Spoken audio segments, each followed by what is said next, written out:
But as of now, kinakausap natin yung City Hall at kinakausap din natin yung barangay na with regards to the strict implementation sa order ng ating DILG ay hinihinto natin.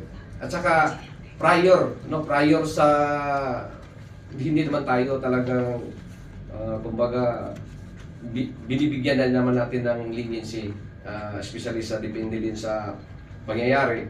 But again, para hindi na sila aware na sila bago pa mag alas 10 or mag-implement tayo, mayroon na tayong ginagawang mga rekorida to inform them na bawal itong mag half naked, bawal mag-inom. And then if ever, yung mga hinuhuli naman natin, yung talagang hindi na nakikinig, matigas ang ulo ba?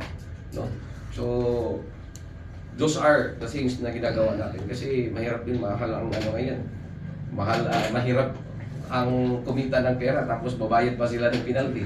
No? Sure. So, yun yung ano natin. Yes? Sir, sa mga nasabing ordinances no, itong ini-implement natin, sir, ano yung nakikita mo? Malaki ba yung, gaano kalaki yung impact nito, sir, sa peace and order? Of course, malaki talaga kasi wala nang maglalabas, wala nang nag-iinuman sa kung makikita nyo, yung most common na krimen sa atin is physical injury.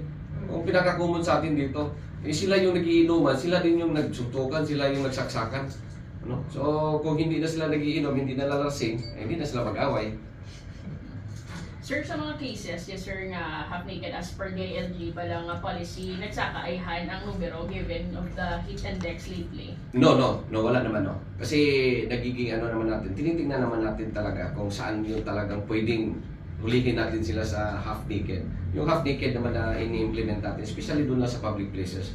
Pero pag nasa ka naman sa bahay mo, tapos nag-half-naked ka, hindi naman natin yun ini-implement. Kasi naintindihan naman talaga natin yun na hindi naman lahat maka-afford ng kahit electric fan eh. No? So, pinagsasabihan na lang natin na kung nasa labas sila, magsuot sila. Sir, if wala po tayong figure, if we are to assess po yung mga tao dito sa Iloilo City, tawag nito, sa pag-follow po sa ordinances na ito, so far kamusta? So far, ngayon no, kung hindi ko lang maano ang figure, but so far, we are declining. Nakikinig kasi sinasama natin yung barangay eh. Pinagsasabihan natin yung barangay kasi kung hindi nila i-implement, sa kanila din yung bumabalik. Mostly naman dun sa mga constituents nila, sa barangay officials din ang hingi ng pangbayad eh. One time our mayor said na yung nahuli natin ng mga minors na pinaparepent natin kasi nahuli yung mga nagbabandalize, yung parents doon din pumunta sa kanya, nanghingi ng pambayad, pambili ng pintura dahil i-repent.